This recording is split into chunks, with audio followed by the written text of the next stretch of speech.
So మీరు మొన్న cinema చేసినప్పుడు దిల్ రాజు గారి ప్రొడక్షన్ అప్పటి నుంచి. సో అప్పటి నుంచి కథలు చెప్పడం ఏమన్నా ఎలాంటి ఏమన్నా స్టార్ట్ చేశారా ఆయన? అప్పటి నుంచి వెళ్ళింది నాకు లాస్ట్ అంటే ఎప్పటి నుంచో నా క్యారెక్టర్ రాసుకోవడం వరకు నాకు తెలుసు. 2014-15 దగ్గర నుంచి కొంచెం లేదు ఇంకేదో చేయాలి అంటే బోర్ కొట్టింది అనమాట నాకు. పోవడం రావడం రోడ్డు జోకులు వేయడం కామెడీ చేయడం రావడం చాలా మంచి మంచి క్యారెక్టర్లు చేయాలని లోపల ఉంది. సో కామెడీ జోన్ దగ్గర అయిపోయింది మాది. సో మనమే క్రియేట్ చేసుకోవాలి, కొత్తగా మనన్నే చూపించుకోవాలనే ఉద్దేశంతో ఇది స్టార్ట్ చేసాం. సో ఇక నుండి ప్రభాస్ గారికి కావచ్చు, ఎన్టీఆర్ గారికి కావచ్చు, అల్లు అర్జున్ ఇలాగా మన స్టార్ అది కాదు నేను చెప్పలేము, అది వస్తే దాని అంత అదృష్టం లేదు.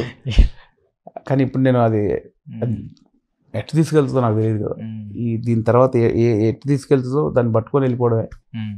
డెఫినెట్లీ 101% కోరిక ఉంటుంది, కానీ మనం అప్పుడే వెళ్ళదు. ఇంకా నేను ప్రూవ్ చేసుకునేది చాలా ఉంది, ఇంకా నాకు కమాండ్ రావాల్సింది చాలా ఉంది మెల్లిగా. సో వాళ్ళందరితో కూడా ఫ్యూచర్లో మీరు సినిమాలు తీయాలని మనస్ఫూర్తిగా కోరుకుంటున్నాం అన్న. Thank you brother, thank you so much.